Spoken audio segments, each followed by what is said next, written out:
Maseret Tanit, traité Tanit, feuille numéro 14, nous sommes à la feuille 13, la feuille Gimel, dernière ligne. La Gemara dit Betis Berain Ben Dafka. Tu crois vraiment que quand la Braïta a dit il n'y a pas d'autre différence? C'est précis. Vachir Teva.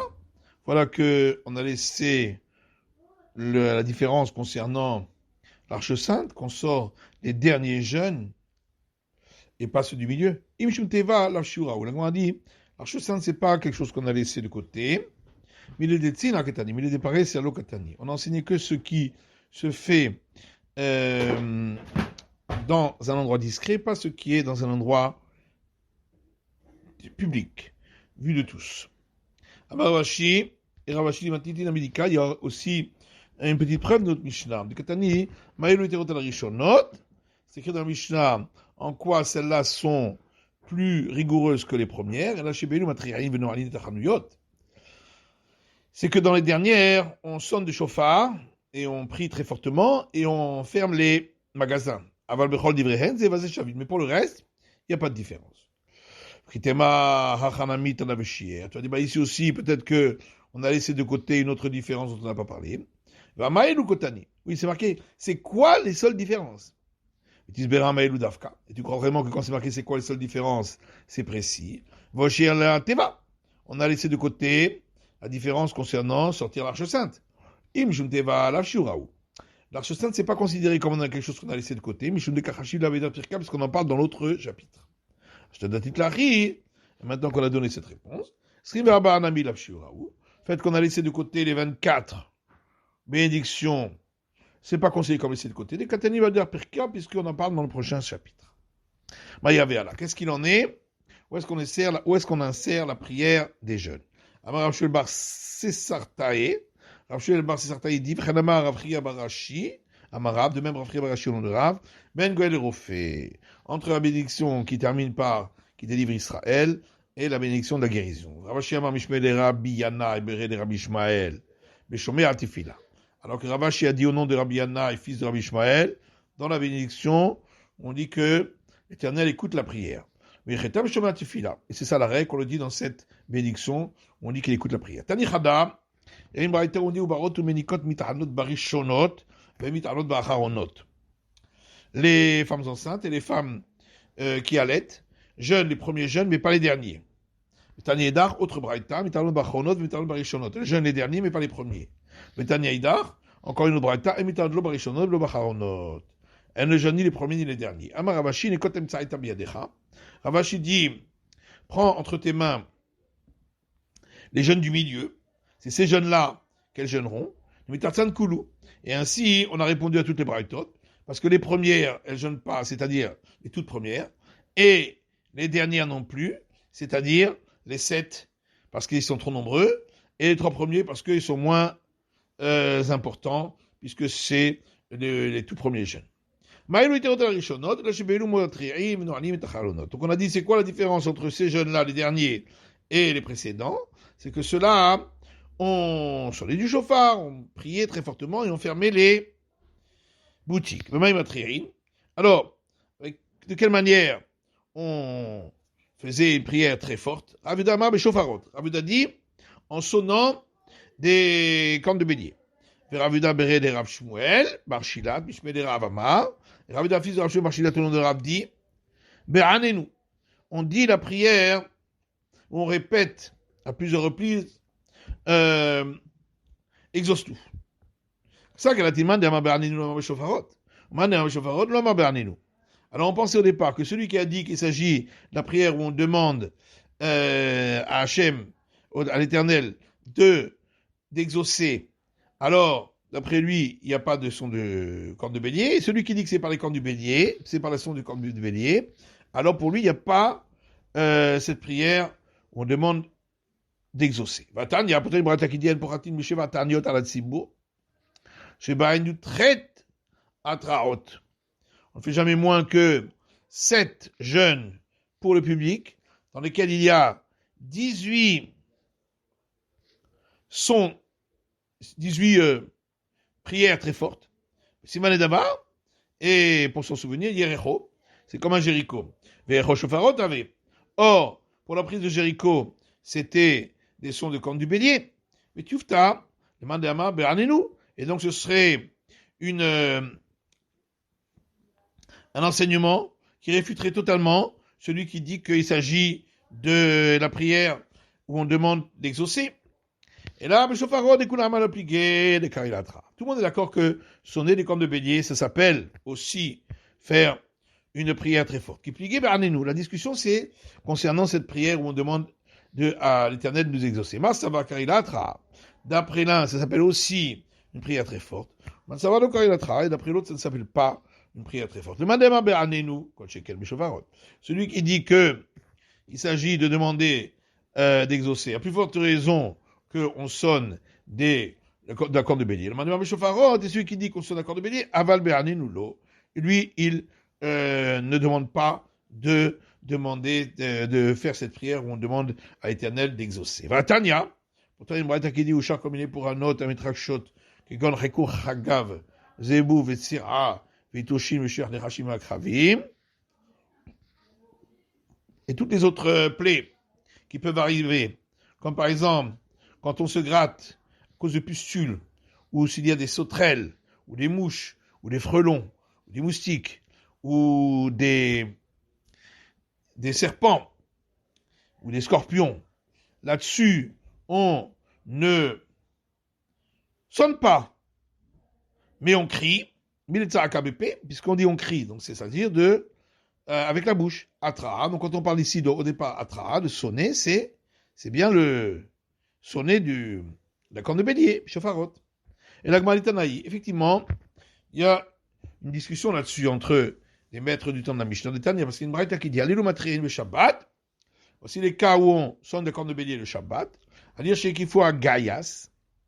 Non, matririn, la braïta dit, dans ces cas-là, on fait une prière forte le Shabbat. Pour une ville qui a été encerclée par des brigands, au Nahar, ou un fleuve, faire Al-Sefina Metorefet Bayam, ou pour un bateau qui est ballotté dans la mer, Rabbi Somer l'air Ezra, Avalol Itzrakar, Rabbi s'est dit, on demande de l'aide, mais on ne crie pas dans la prière. Mais Maï, de quoi on parle? Il est Rabbi Shofarod. Si on parle de sonner le corne de bélier, Shofarod de Shabbat Misharé, est-ce qu'il est permis de sonner la corne de bélier le Shabbat? Et là, la Béané, nous. Car il a hatra. Donc on voit bien que cet enseignant, lui considère que la prière où on demande à Dieu d'exaucer s'appelle aussi une prière très forte, des sons très forts. Shmarmina, donc c'est bien une preuve d'ici. Bishine de Rabbi Uda Nessia avec Sahara, dans les années de Rabbi Uda, le prince, il y a eu un malheur. Gaza, Tat Esret Arniot, et il a institué 13 jeunes, il n'a pas été exaucé. Ça va, le Mixart fait. Il a voulu instituer encore d'autres jeunes. Amar Rabbi Ami lui a dit, voilà qu'on a dit qu'on n'a pas le droit de fatiguer le public plus que cela. C'est-à-dire, après les 13 jeunes dont on a parlé dans le Mishnah, il n'y a plus d'autres jeunes. Alors Rabbi Abba, fils de Rabbi Abba, dit Rabbi Ami d'Avad les Garme ou d'Avad. Quand Rabbi Ami il a fait cela, c'était pour lui-même. C'est-à-dire que en vérité, il n'y avait pas du tout d'autorisation. Et là, Rabbi Abba, car ainsi a dit Rabbi Abba, Amar Rabbi Chanan, le Shanu et la Gishamim. Nous on a parlé pour les pluies. Rabbi Shamine pour Aniot, Mitani Volchim Al Shianu Min Hashamai. Pour tous les autres malheurs, on jeûne et on continue jusqu'à ce que on soit exaucé du ciel. Tandis le Miachi, il y a une braïta qui dit pareil, que chez Amrou Shalosh, quand on a parlé des 3 jeunes, chez Amrou Sheva, quand on a parlé des 7 jeunes, le Amrou la Likshamim, on a dit cela que pour les pluies. Aval les Charminer pour Aniot, pour les autres malheurs, Mitani Volchim Achianu, on jeûne jusqu'à ce qu'on soit exaucé. Les matières avaient youfté des Rabbi Ami, alors cette braïta serait en contradiction avec ce que Rabbi Ami a dit. Rabbi Ami te répondra qu'effectivement, mais il y a une discussion entre les maîtres du temps de la Braïta, des Tanya. Parce que la Braïta qui dit, on ne peut pas ordonner plus de 13 jeunes pour le public, car on ne veut pas fatiguer le public plus qu'il n'en faut. Livré Rabbi, parole de Rabbi, Rabbi Shimon Gamliel, l'homme min Hashem bouzé. Rabbi Shimon Gamliel dit, c'est pas à cause de cela. Et l'amdé chez Yatzaz Mana chez Rabbi, mais c'est parce que après les 13 jeûnes, le temps des premières pluies est passé, ça ne sert plus à rien de jeûner. Shalchoulé Bene Ninvé, les Rabbi. Les gens de Ninvé ont envoyé un messager à Rabbi qui lui a demandé que comme par exemple nous, qui même au solstice d'été, avons besoin de pluie. Comment va-t-on faire? Parce qu'on est considéré comme de simples particuliers. Ou kerabim daminan. Ou est-on considéré comme un public? Kechidim daminan. Est-on considéré comme des particuliers? Et on intercale la demande des pluies dans la bénédiction où on dit que l'Éternel écoute notre prière. Ou kerabim daminan. Ou bien on est considéré comme un public. Ou bien shanim. Et on intercale la demande des pluies dans la bénédiction des années. Il leur a envoyé un messager en disant, vous êtes considérés comme des particuliers, et vous l'intercalez dans la bénédiction, on dit que l'Éternel écoute la prière. Mais tu veux un objecte. Rabbi dit, quand est-ce qu'on a dit tout cela, tous ces jeunes? C'est lorsque les années sont normales, et Israël habite dans leur terre, dans leur pays. Aval bisman mais de nos jours, à quoi le fier shanim, tout dépend des années, à quoi le fier mekomot, tout dépend des endroits, à quoi le fier zman, tout dépend du moment. Donc on voit bien que on n'a plus les règles comme c'était auparavant, donc pourquoi ils devraient être considérés comme des particuliers? Amarle m'a dit, des Rabbi, il a dit, tu veux poser d'une braïta contre Rabbi, Rabbi t'en ou pas Rabbi, c'était aussi du temps des enseignants de la Braïta, donc il a le droit d'être opposé à eux. Mayabéala, qu'est-ce qu'il en est? On dit cette demande dans la bénédiction des années. Rav Shechet Amar Beshomer Artifila. Rav Shechet dit dans la bénédiction, on dit que l'Éternel écoute la prière. Vilcheta Beshomer Artifila. Et la règle est qu'on le dit dans la bénédiction, on dit que l'Éternel écoute la prière. Alors, on avait dit que le lundi, on ouvre à moitié le magasin quand on est proche du soir. Et le jeudi, toute la journée, à cause de l'honneur du Shabbat, pour que les gens puissent acheter pour les repas du Shabbat. On s'est posé la question. Comment on explique comment on doit enseigner cette Mishnah? Est-ce qu'on dit, le lundi, on ouvre en partie le magasin quand on est proche du soir, et le jeudi, toute la journée, dès que voilà Shabbat, à cause de l'honneur du Shabbat? Odima, ou peut-être, chez Matin, le lundi, on ouvre en partie les boutiques, et le jeudi, on ouvre complètement. Toute la journée. Tashpa, viens, écoute, le lundi, on laisse ouvert en partie jusqu'au soir, et le jeudi, on ouvre toute la journée, mais dès que voilà Shabbat, à cause de l'honneur du Shabbat, donc on a bien une réponse ici.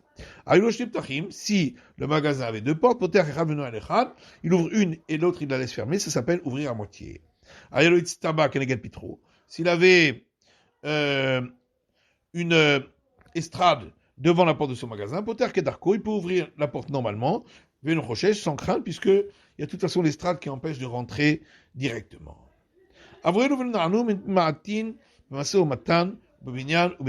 a vu dans la Mishnah que si ces jeunes-là sont passés et qui n'ont pas été exaucés, alors on diminue le commerce et la construction et la plantation. Tana, une braïta qui dit, binyan chez Simcha.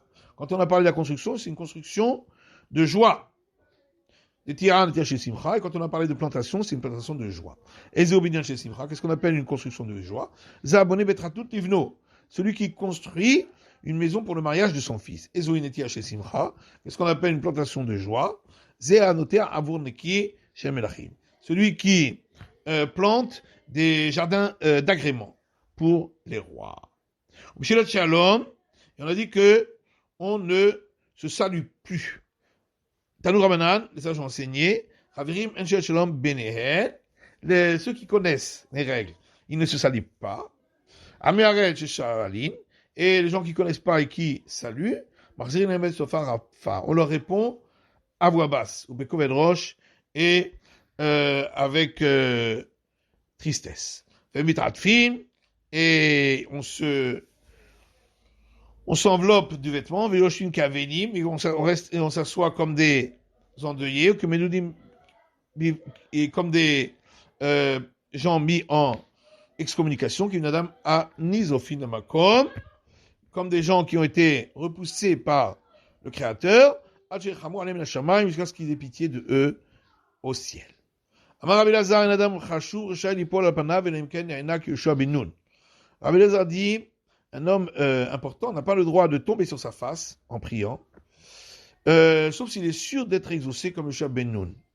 Parce que sinon, il ne sera pas exaucé, les gens vont dire, voilà, même cet homme qui est très important n'a pas réussi à être exaucé malgré ce qu'il a fait. Chez Neymar, comme il est dit concernant Yoshua, et l'Éternel a dit à Josué, Koum l'air, lève-toi et va. Pourquoi tu tombes sur ta face? Rabbi Elazar dit encore, un homme important n'a pas le droit de mettre une toile en poil de chèvre sur lui, en signe de deuil, sauf si il est sûr qu'on l'exaucera comme Yehoram, fils d'Achav, chez Neymar, il est dit à son sujet, il suffit lorsque le roi a entendu les paroles de la femme, il a déchiré ses vêtements, et il est passé au-dessus de la muraille d'enceinte, il a vu le peuple, il a un sac al-Bessaro, il portait une toile de crin de chèvre. Rabbi Elazar dit encore, pas tout le monde est exaucé en déchirant le vêtement et pas tout le monde en tombant sur sa face. Moshe et Aaron binfila. Moshe et Aaron, c'est en tombant sur leur face. Yoshua et Caleb il criera en déchirant leurs vêtements. Moshe et Aaron binfila. Moshe et Aaron en tombant sur leur face, dire comme il est écrit. Vaïpol Moshe et Aaron al-Penehem. Moshe et Aaron sont tombés sur leur face. Yoshua et Caleb il criera. Yoshua et Caleb en déchirant le vêtement, dire comme il est écrit. Yoshua bin Nun et Caleb ben Yefouné. Et Yoshua fils de Nun et Caleb fils de Yefouné, car ont déchiré leur vêtement. Rabbi Zera et certains disent Rabbi Shlomo Nachmani objectent. Et avec Etiv Yoshua Kedekama, si on avait écrit dans le verset Yoshua uniquement, ok, tu aurais raison. Je t'ai dit vi Yoshua, c'est marqué et Yoshua. Ça montre bien que Yoshua fait les deux, et déchiré et tombé sur sa face. Vraiment Rabbi Elazar, lo akol bikima, lo akol bishtahvaya. Rabbi Elazar dit, pas tout le monde se lèvera dans les temps futurs devant Israël, et pas tout le monde se prosternera. Melachim Bekima, les rois se lèveront, le Sarim Bishtachavaya, et les princes se prosterneront. Melachim Bekima, les rois se lèveront, dit-il comme il est écrit, non, verset dans Isaïe, Koam Hashem Goel Israël, Kedosho. Ainsi a dit l'Éternel, qui délivre Israël, et qui est sanctifié pour lui. Les Vozen Nefesh, pour ceux qui ont été repoussés, les mettons Avgoy, ceux qui ont été pris en abomination, les Eved Moshlim, et comme serviteurs d'hommes